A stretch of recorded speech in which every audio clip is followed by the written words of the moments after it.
Welcome to the 2023 RD Lead Conference and Year-End Assembly.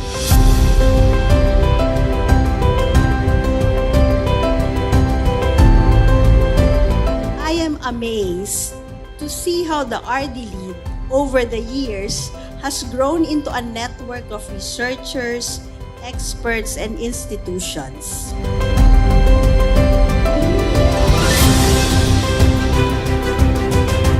The Balik Scientist Program is we get our experts for Filipinos who were abroad and would like to serve the country. Not because of the incentives, but because of the love of country. I consider you all as the beacon of hope in bringing about progress and development in our country.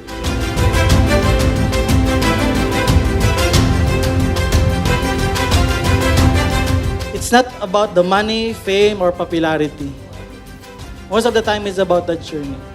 Sa katandaan ninyo sa buhay, hindi ka mapupunta sa tamang tao kung hindi ka nanggaling sa mali.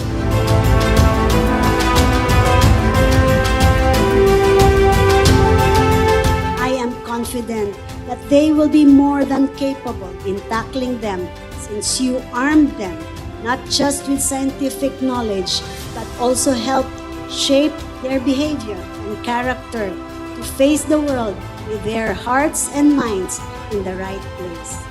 Malaman ng mundo na ang mga Pilipino hindi basta-basta. Because we have proof that we have been great leaders since more than 2,000 years ago. Huwag po sana kayong mapaso.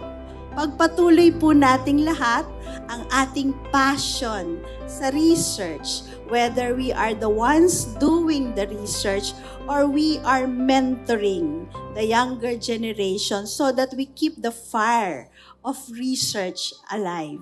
I always believe and I always maintained that ang tunay na tagumpay dinadadaan sa lakas ng sigaw at paghihintay. Ito ay kinukuha ng inyong mga kamay. Tingnan niyo yung kamay ninyo, malabo, malinaw. Malabo. Step back kayo, layo kayo konti. Lumilinaw, yun yung power ng step back. Pag minsan, sobrang familiar ka na isang bagay, masyadong malapit sa'yo, kailangan mong umatras para makita mo yung mas malinaw at mas malaking larawan.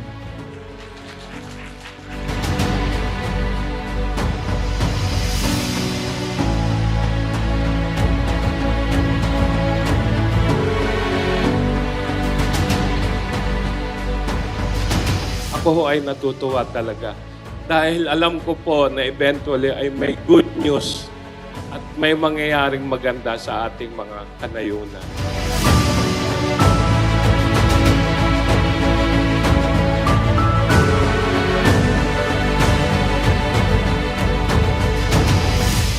Lahat po tayo humawak sa sulo ng RDE. Tayo'y mga katiwala, hindi katiwaldas. Ibig sabihin, ating iingatan ang sulo para hindi bumagsak at mawalan ng sindi. Para magpatuloy itong magsilbing liwanag.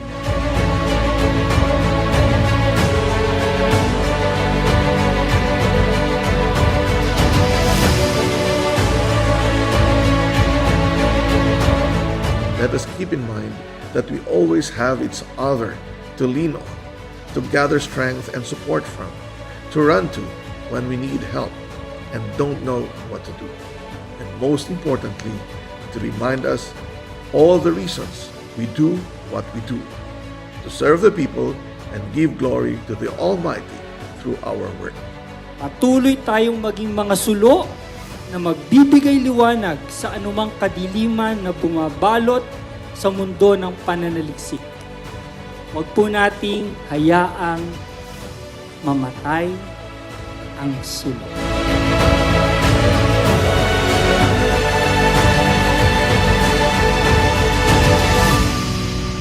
Mabuhay po tayong lahat. Pagpalain po tayo ng Panginoon.